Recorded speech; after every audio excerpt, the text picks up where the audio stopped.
service is inconsistent. This leads to a loss of credibility among those who watch us. And more importantly, this leads to a loss of credibility within ourselves. The only thing worse than one who is inconsistent in applying their self-imposed disciplines is one who has never considered the value of discipline at all. These people seem to wander aimlessly, changing procedures, changing oil, one commitment to another, leading to broken finish. All that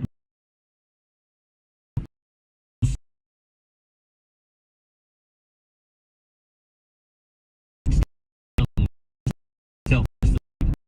Number one is realizing that discipline isn't the easiest option. Number two, discipline is a full-time activity, day by day, every day.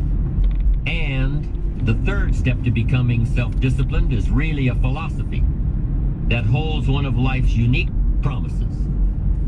Number three simply says, for every disciplined effort, there is a multiple reward. That's one of life's great arrangements. It's like the law of sowing and reaping. In fact, it's an extension of the biblical law that says if you sow well, you reap well. Now here's a unique part of the law of sowing and reaping. Not only does it suggest that we'll all reap what we've sown, it also suggests that we'll reap much more. Life is full of laws that both govern and explain behaviors. But this may well be the major law we need to understand. For every disciplined effort, a multiple reward. For every disciplined effort, a multiple reward. What a concept. If you render unique service, your reward will be multiplied.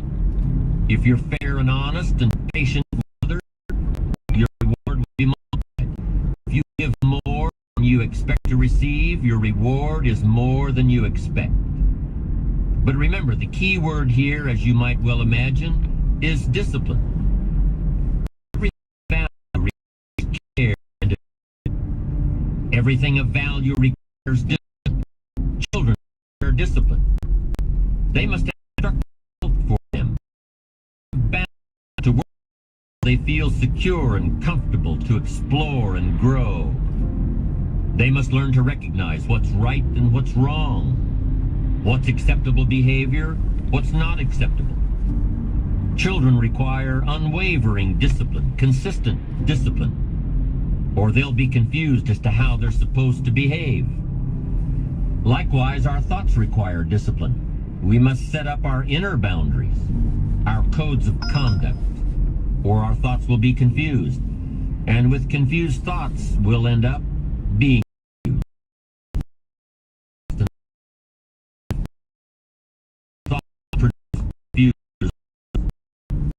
Look around at this very time.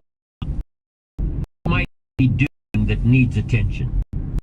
Perhaps you're listening to this program as you drive along in traffic, blowing your horn at someone ahead of you who isn't driving speed. Perhaps you're listening alone because you've had a disagreement with someone you love or someone who loves you, and your anger won't allow you to speak to that person. Wouldn't this be an ideal time to examine your need for a new discipline? True. Perhaps you're on the brink of giving up or starting over or starting out. And the only missing ingredient to your incredible success story in the future is a new and self-imposed discipline that will make you stay longer and work more than you ever thought you could.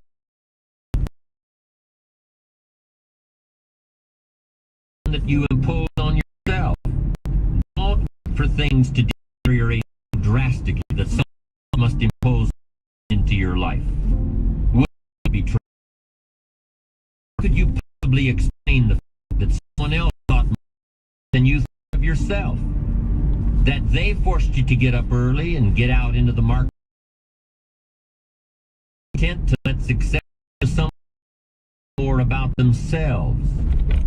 Your life, my life, the life of each one of us is going to serve as either a warning or an example.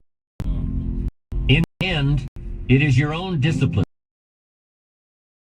to give success ambition. Your own dream you have, and become what you want. Is the magic catalyst. The ultimate question cannot be whether you are going to make the fundamental disciplines your own. The ultimate question is when. With the intense and consistent application of worthy disciplines, we have the individual and collective capacity to change ourselves, our incomes, our attitudes, and our effect on other people. We can change opinions, we can change leadership, we can even change the direction of our nation.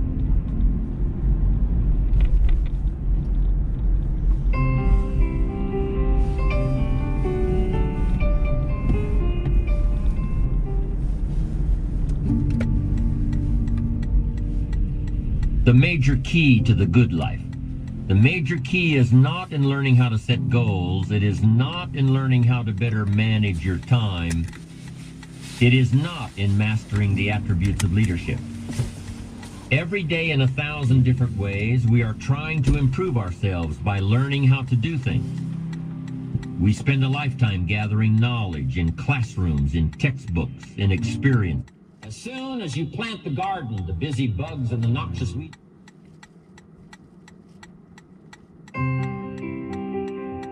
As soon as you plant the garden.